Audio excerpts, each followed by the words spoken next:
আজকে শ্রী যাচ্ছে তার মামায়ের দোকান উদ্বোধনে। তাকে দিয়েই দোকান উদ্বোধন করানো হবে, তাই সে সকাল সকাল রেডি হয়ে বেরিয়ে পড়েছে। এই হলো তার মামায়ের দোকান। এবার সে দোকানের চারিদিক ঘুরে ঘুরে দেখছে, চারিদিকে ঘুরে দেখে নিল চারিদিকটা দোকানের কেমন রয়েছে।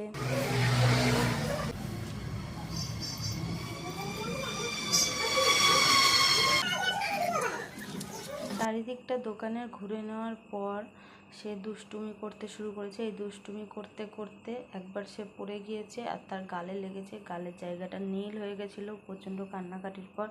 আবার তার মুড একটু ভালো জায়গায় এসেছে। একটা অঘটন না ঘটালে কোথাও গিয়ে তার আর হয়ই না।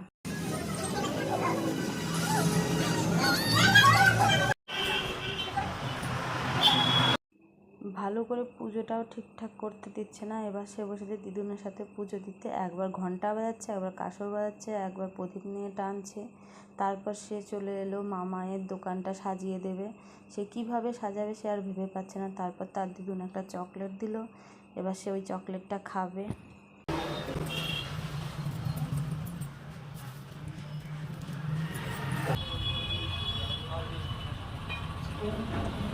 চকলেট খাচ্ছ?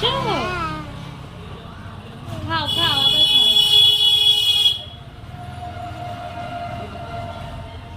এবার চলছে তার দোকানের প্রবেশ পর্ব, কিন্তু সে কিছুতেই এই নিয়মগুলো করবে না।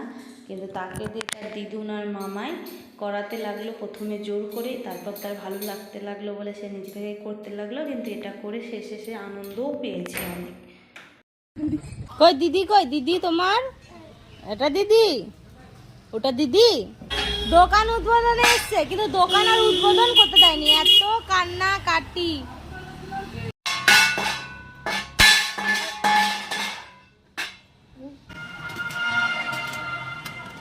পুজো শেষে এবার বাসন ধোয়ার দায়িত্বটা তার ঘাড়েই পড়েছে। বাসন টাসন ধুয়ে প্রসাদ খেয়ে সে এখন বাড়ি যেতে আর চাইছে না, কিন্তু বাড়ি যাওয়ার টাইমে তো বাড়ি যেতেই হবে। তাই তাকে জোর করে বাড়ি নিয়ে যাওয়া চলে। সে কত কান্না, শেষ পর্যন্ত তাকে কাঁদতে কাঁদতে বাড়ি আসতে হলো। টাটা।